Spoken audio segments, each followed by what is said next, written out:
প্রিয় শিক্ষার্থীবৃন্দ, নবম শ্রেণীর ইংরেজি ফার্স্ট পেপার ক্লাসে সকলকে স্বাগত জানাচ্ছি।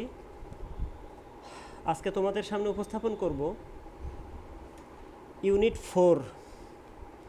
ইউনিট 4-এর শিরোনাম হলো are we aware. Aware means conscious আর কশাস, সচেতন। আমরা কি সচেতন?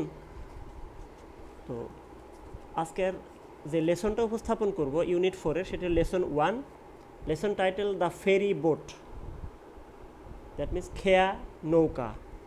ফেরি বলতে সেই নৌকাটাকে বোঝায় যে নৌকাতে প্যাসেঞ্জার বা যাত্রী পারাপার করা হয়। ওকে, তো শুরু করি আমরা প্যাসেজটা। শুরুতেই আমরা একটা স্পিচ বা ন্যারেশন দেখব, একটা ব্যক্তির উক্তি। এটা একটা ক্লাসের শিক্ষক এবং ছাত্রদের মধ্যে কথা হচ্ছে। Is there anybody here who has ever crossed a river by a country boat?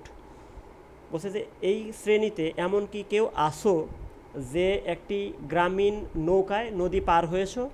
Country means village or রাষ্ট্রিক area, RUSTIC, রাষ্ট্রিক area. Country boat means যে নৌকাটা গ্রামে নদী বা খাল পারাপারে ব্যবহৃত হয়ে থাকে। I have teacher said Jamil. Jamil উত্তর দিল, আমি পার হয়েছি স্যার। তো দেখো, আই হ্যাভ লেখার পরে একটা কমা দেয়া আছে, তারপরে টিচার দেয়া আছে। ইংলিশ গ্রামারে এটাকে বলা হয় ভকেটিভ কেস। একটা ভকেটিভ কেস যদি সেন্টেন্সের শুরুতেই থাকে তাহলে সেই ভকেটিভ কেসের পরে কমা থাকে, আর যদি শেষে থাকে তাহলে সেই ভকেটিভ কেস লেখার পূর্বে কমা দিতে হয়। তো বলছে যে শিক্ষক বা স্যার আমি পার হয়েছি, এটা জামিল উত্তর দিল। And I clearly remember what happened in that journey. বলছে যে সেই জার্নি বা ভ্রমণ বা ট্রিপে কি ঘটেছিল সেটা আমার একেবারে পরিষ্কার মনে আছে। Happened means took place or occurred, OCCURED। যেহেতু ভার্বটা পাস্ট ফর্মে দেওয়া আছে তাই আমি সিমিলার ওয়ার্ড বা সিনোনিমটাও পাস্ট ফর্মেই ব্যবহার করেছি। দেখো, remember means recall, call in mind, similar word. আচ্ছা, জার্নি মিন্স ট্রিপ। পরের sentence, would you please tell us what happened, the teacher asked. শিক্ষক জিজ্ঞেস করলো যে তুমি কি বলতে পারো যে আসলে সেই সময়টায় কি ঘটেছিল?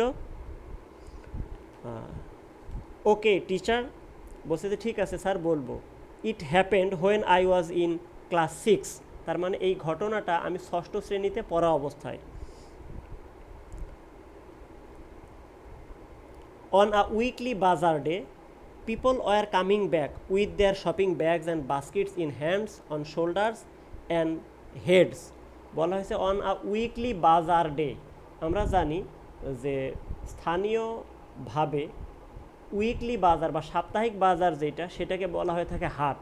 দিনটা ছিল ওই এলাকার হাটবার, এবং হাট থেকে হাটুরে লোকজন, হাটুরে মিন্স হাটে বাজার করে যারা চলে আসে, তারা তাদের নিত্য প্রয়োজনীয় দ্রব্য সামগ্রী কিনে ব্যাগে অথবা ঝুড়িতে সেগুলো বহন করতেছিল। আর সেই ব্যাগ বা ঝুড়িগুলো ছিল তাদের হাতে অথবা কাঁধে অথবা মাথার উপরে। They had to cross the river, তাদের নৌকাটা পার হতে হতো, নৌকা নয়, নদী পার হতে হতো। আচ্ছা, it was not a big river, নদীটা বড় ছিল না। দেখো, যে নদীটা বড় নয় সেটাকে আমরা ইংরেজিতে বলি ব্রুক, BROOK, ব্রুক মানে ছোট একটা নদী।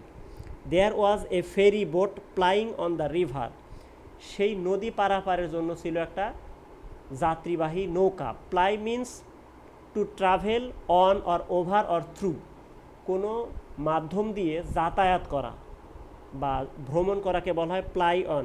That means up and down, travel up and down, কোনো নৌকা বা অন্য যানবাহনের মাধ্যমে যাতায়াত করাকে প্লাই বলা হয়, PLY। The boat could cross it in 8 to 10 minutes. It means the brook or the river. বলছে যে সেই নৌকা দ্বারা 8 থেকে 10 মিনিটের মধ্যে ওই নদীটি পার হওয়া যেত। ইট ওয়াজ জাস্ট আফটার সানসেট, এটা ছিল ঠিক সূর্যাস্তের পরপর, দ্যাট মিন্স মাগরিব নামাজের ওয়াক্তে। The weather was getting bad, that means was good or well, but it was worsening, এটা কি হচ্ছিল, ধীরে ধীরে অবনতি ঘটছিল। আবহাওয়া ভালো ছিল কিন্তু সেখান থেকে আবহাওয়ার অবনতি ঘটা, তার মানে আবহাওয়া খারাপ হচ্ছিল। The wind started blowing from the north West. Wind হলো বাতাস, উত্তর এবং পূর্ব কোণ থেকে বাতাস বইতে শুরু করলো। উইন্ড মিন্স যে বাতাসটা নড়াচড়া করে, মানুষের গায়ে লাগলে বোঝা যায় যে বাতাস বইতেছে বা কোনো পদার্থকে নাড়াতে পারে, এই ধরনের বাতাসকে বলা হয় উইন্ড। আর সাধারণত পৃথিবীর চারপাশ ঘিরে যে বাতাস অস্তিত্ব আছে সেই বাতাসকে আমরা বলি এয়ার। পার্থক্য এটুকুই। Okay, black clouds were moving fast in that sky. সেদিনকার তখনকার আকাশে ঘন কালো মেঘ উড়ে বেড়াচ্ছিল।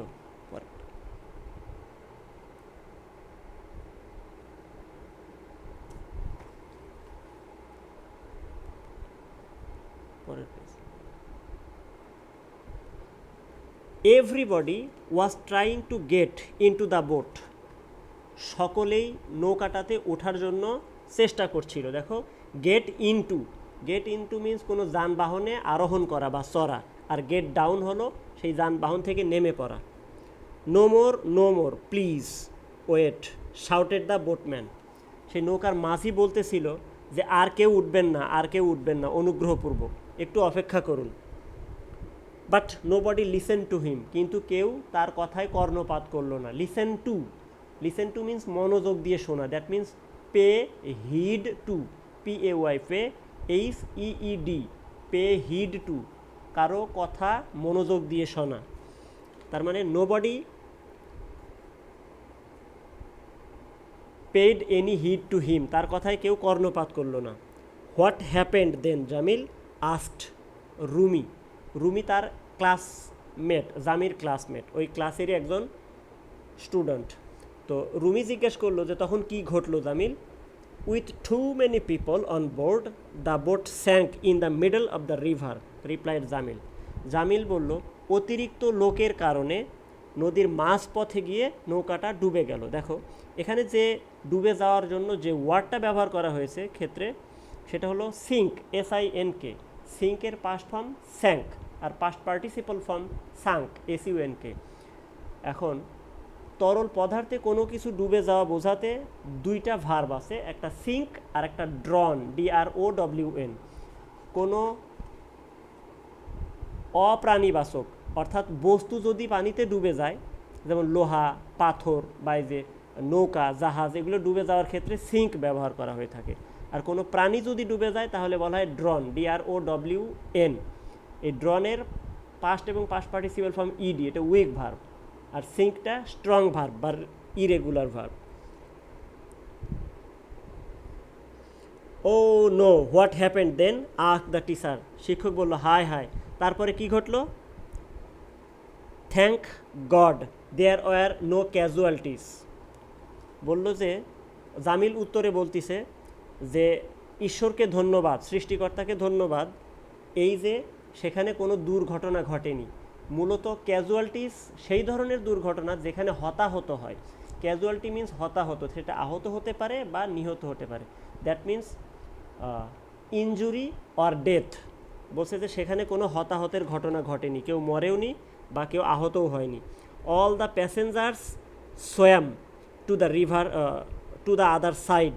বলছে যে সকল যাত্রী সাঁতরে নদীর ওপারে উঠে গেল। But some of them lost the stuff they were carrying such as oil, salt and milk, said Jamil উত্তর দিল যে কেউ হতাহত না হলেও অনেকেই তাদের কেনা দ্রব্যগুলো নদীর পানিতে হারিয়ে ফেললো। কি কি দ্রব্য ছিল উদাহরণ দেয়া আছে, তেল, লবণ এবং দুধ জাতীয় পদার্থ, অর্থাৎ যে পদার্থগুলো পানিতে দ্রবণীয় সেগুলো তো আর পাওয়া যাবে না। আচ্ছা, স্টাফ, STUFF, এই স্টাফ অর্থ হলো components or elements or things or goods. আর স্টাফ আরও একটা ওয়ার্ড আছে STAFF। স্টাফ মিন্স কোনো একটা অফিসে বা কোনো একটা সেটা অর্গানাইজেশন হতে পারে, কারখানাতে কর্মরত সকল কর্মীকে বলা হয় স্টাফ। আর এই স্টাফ হলো কোনো উপাদান বা পদার্থ। Were you on the boat ask the teacher. শিক্ষক বলল যে তুমিও কি সেই নৌকায় ছিলে? নো টিচার, বলছে যে না স্যার আমি ছিলাম না। Seeing the boat over crowded, বলছে যে নৌকাটাকে যখন আমি দেখলাম যে অতি জনবহুল, over crowded means over congested, মানুষ ভিড় বেশি হয়ে গেছে। I waited for the next trip, আমি পরবর্তী ভ্রমণের জন্য অপেক্ষা করছিলাম। রিপ্লাইড জামিল, এটা জামিলের কথা। You did the right thing Jamil, শিক্ষক তখন বলল যে জামিল তুমি সঠিক কাজ করেছো। তাহলে দেখো আসলে জনসংখ্যা যখন বেশি হয়ে যায় তখন তার নেগেটিভ ফলাফল কি, তার একটা উদাহরণ এখানে দেয়া আছে। তো এখান থেকে আমরা তোমার 9-10 বা এসএসসি পরীক্ষার্থী যে এমসিকিউ প্রশ্ন হবে 1 নম্বরে 7টি প্রশ্ন থাকবে, তার নমুনা কিছু দেয়া আছে। দেখো প্রথম যে প্রশ্নটা দেয়া আছে, a ferry boat was plying on the river. Here plying means, plying অর্থ কী? তো প্লেয়িং উইথ আদার বোটস, দেখো এটা প্লে, আর ওই শব্দটা ছিল প্লাই। তো বলছে অন্য নৌকার সাথে খেলা করা। সিঙ্কিং ইন দ্য রিভার, নদীতে ডুবে যাওয়া। ট্রাভেলিং অ্যালং আ রুট, একটা নির্দিষ্ট রাস্তা ধরে যাতায়াত করা। ওয়েটিং ফর প্যাসেঞ্জার্স, যাত্রীদের জন্য অপেক্ষা করা। আমরা আগেই বলেছি যে কোনো একটা যানবাহন দ্বারা যাতায়াত করাকে বলা হয় প্লাই, তাহলে এটার অ্যান্সার হবে ট্রাভেলিং অ্যালং আ রুট। 2 নাম্বার দেখো, why was everybody trying to get in to the boat, কেন সকলেই নৌকাটায় ওঠার চেষ্টা করছিল। ইট ওয়াজ আ উইকলি বাজার ডে, এটা একটা বাজারের দিন। দ্বিতীয়টা আছে, after sunset no ferry would ply on the river, সূর্যাস্তের পরে অন্য কোনো নৌকা যাতায়াত করে না। Everybody had shopping bags with them, সবার হাতেই শপিং ব্যাগ ছিল, মানে বাজার করে নিয়ে যাচ্ছিল। It was going to be dark and stormy evening, এটা চারদিকে অন্ধকার হচ্ছিল এবং আবহাওয়াটা ছিল অবশ্যই ঝড়ো আবহাওয়া। তার মানে এই কারণটাই হবে, মানুষ কোনো প্রাকৃতিক দুর্যোগ বা বিপর্যয় দেখলে যে যতটা সম্ভব তাড়াতাড়ি নিজেকে রক্ষা করার চেষ্টা করে। সুতরাং এই প্রশ্নটা অ্যান্সার এইটাই হবে, it was going to be a dark and stormy evening. The number 3, the boatman requested the people to wait because, যাত্রীদেরকে অপেক্ষা করার কথা বলছিল, কারণ কি? His boat was very small, তার নৌকাটি খুব ছোট ছিল। The boat had already too many people, নৌকাটিতে ইতোমধ্যেই অনেক লোক উঠে গেছে। There were other boats they could take, অন্য নৌকা দিয়েও তারা পার হতে পারত। Last option, he would not ferry people with bags and baskets, ferry means পারাপার করা, সেই নৌকার মাঝি মানুষকে তাদের সাথে ব্যাগ বা বাস্কেট থাকার কারণে নিয়ে যাবে না। তাহলে এটার অপশন হবে, অ্যান্সারটা হবে হলো there were sorry the boat had already too many people, ইতোমধ্যে অনেক লোক নৌকাতে উঠে গেছে। তো পরবর্তী ক্লাসের জন্য তোমাদের সকলকে স্বাগতম জানিয়ে আমি আজকের ক্লাস শেষ করছি। ধন্যবাদ।